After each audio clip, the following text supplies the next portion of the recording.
আসসালামু আলাইকুম আমার প্রিয় ভিউয়ার্স। আজকে আমি খুবই মজাদার একটা পুডিংয়ের রেসিপি নিয়ে চলে এসেছি। এই পুডিং দেখতে যেমন সুন্দর, খেতেও কিন্তু খুবই মজাদার। এই ঈদে আমার এই পুডিংয়ের রেসিপি ফলো করে পুডিং বানিয়ে সবার মন জয় করে নিতে পারেন। পুডিং বানানোর জন্য এখানে একটা হাঁড়িতে 1/4 কাপ চিনি আর 2 টেবিল চামচ পানি নিয়েছি। এখন চুলার আঁচ মিডিয়ামে রেখে ক্যারামেল বানিয়ে নিচ্ছি।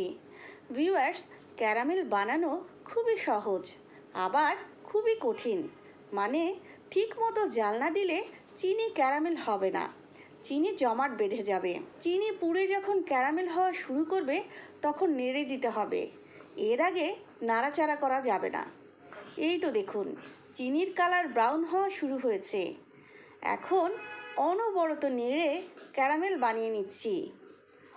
অনবরত না নাড়লে ক্যারামেল বেশি পুড়ে পুডিং তিতা হয়ে যাবে।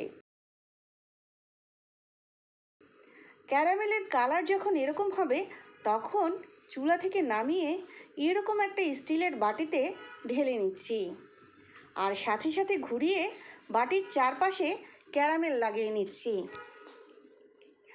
গরম অবস্থায় এই কাজটা করতে হবে, না হলে ক্যারামেল দলা পাকিয়ে যাবে। এখন এই বাটির মধ্যে ক্যারামেল ঠান্ডা করে নিব। চলুন ভিউয়ার্স, এখন পুডিং মিক্সড বানাই। এর জন্য একটা বাটিতে 2টা ডিম, 1 চা চামচ ভ্যানিলা এসেন্স, 1 কাপ ঘন দুধ আর 1/4 কাপ কনডেন্স মিল্ক নিয়েছি। এর পরিবর্তে আপনারা চাইলে নিজেদের পছন্দ মতো চিনিও দিতে পারবেন। এখন এরকম একটা ইলেকট্রিক মিক্সার দিয়ে সব উপকরণগুলো মিশিয়ে নিচ্ছি। ভিউয়ার্স, আপনারা চাইলে হ্যান্ড হুইক্স দিয়েও মেশাতে পারেন। আর এখানে আমি 2 কাপ পরিমাণ দুধের মধ্যে 1/2 কাপ গুঁড়া দুধ দিয়ে জাল করে অর্ধেক বানিয়ে নিয়েছি। ঘন দুধ দিয়ে পুডিং বানালে খেতে খুবই ভালো হয়। Pudding mixed ready. ক্যারামেল ঠান্ডা হয়ে বাটির মধ্যে সেট হয়ে গেছে। এখন পুডিং মিক্সড একটা ছাঁকনি দিয়ে ছেঁকে বাটির মধ্যে ঢেলে নিচ্ছি। পুডিং মিক্সড ঢেলে নেওয়া হয়ে গেছে। এবার আমি 2 স্লাইস পাউরুটির চারপাশের ব্রাউন অংশ ফেলে এভাবে কিউব করে কেটে পুডিংয়ের বাটির মধ্যে দিয়ে দিচ্ছি। পাউরুটি কেটে নেওয়া হয়ে গেছে। এখন 2 মিনিট মতো পাউরুটির টুকরাগুলো পুডিং মিক্সডের মধ্যে ভিজিয়ে রাখছি। 2 মিনিট পরে বাটির মুখ ঢাকনা দিয়ে ঢেকে দিচ্ছি। বাটিতে ঢাকনা না থাকলে ফয়েল পেপার দিয়েও ঢেকে দিতে পারেন।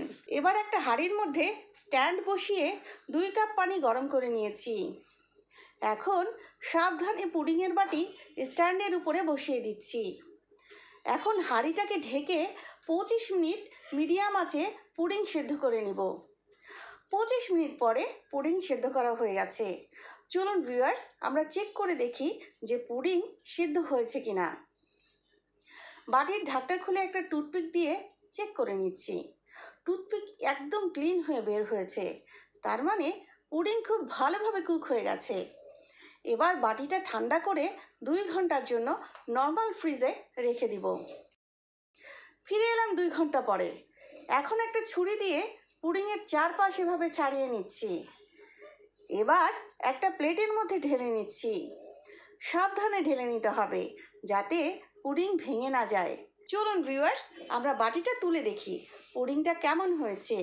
ওয়াও, মাশাআল্লাহ, খুবই সুন্দর হয়েছে দেখতে। কালারটা খুবই সুন্দর হয়েছে। আমার তো দেখেই খেতে ইচ্ছে করছিল। আবারও অন্য কোনো রেসিপি নিয়ে দেখা হবে ইনশাআল্লাহ আমার কিচেন মাহিস কিচেনে। সে পর্যন্ত সবাই ভালো থাকবেন, সুস্থ থাকবেন, আমাদের জন্য দোয়া করবেন আর চ্যানেলটি সাবস্ক্রাইব করে আমার পাশেই থাকবেন। আল্লাহ হাফেজ।